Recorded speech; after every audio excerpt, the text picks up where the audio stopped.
Gel abi gel. Tamam o. Ne oluyor?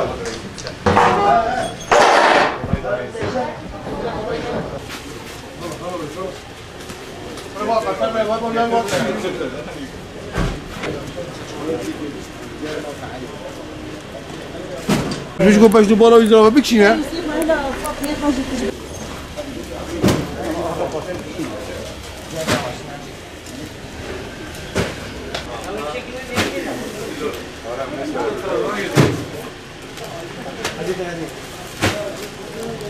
Şu andaki zamlara göre fiyatlar çok ucuz.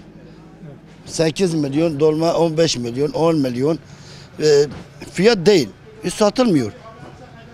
Şu anda çiftçiler zarar ediyor.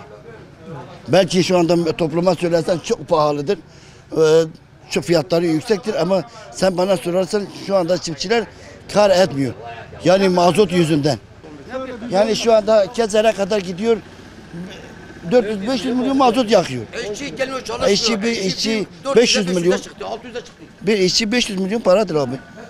5 tane işçi götürse hesapla mazotuyla beraber günlük 4 milyar masrafıdır abi. 10 milyondan tut 15 milyona kadardır abi. Patlıcan abi 6 milyon, 7 milyon, 8 milyon, 7,5 öyledir abi. Dışarıya gitmezse valla 5'e de satılmaz.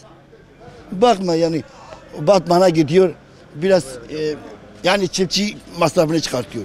Evet. Yok pazarcı zarar etmiyor. Çiftçi zarar ediyor.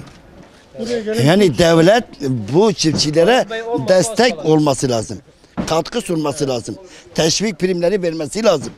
Toprak icra ediyorlar. Şu anda dönüm 2 milyar 3 milyar olmuş. Bir sefer 2 sefer zarar ettim mi artık o çiftçi ekmez. Şimdi biz çiftçi olarak bir ürünümüzü buraya hale getiriyoruz. Ürünümüzü getirdiğimizde pişman oluyoruz. Çöpe atsak daha iyidir. Çünkü zarar ediyoruz. Bin pişmanız, mağduruz. Mazotla tarım ürünleri birbirini denk geliştirmiyor. Devlet derhal desteğe geçmesi lazım. Ya yakıt tarafından ya da bu piyasaya el alması lazım. Eğer böyle devam ederse bu komple bir Siirt bölgesi olarak bu işi bırakacağız. Olmuyor, terk edeceğiz. İşçi eski fiyata çalışmıyor. Üretim eskisi gibi değil.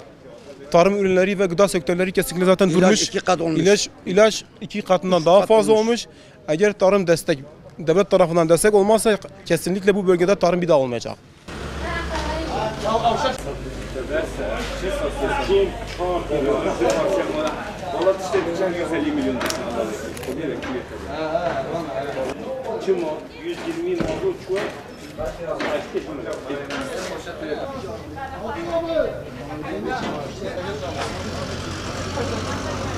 Özellikle Siirt'te tercih edilen biber patlıcandır. Şu an yerli biber patlıcanlarımız başlamış.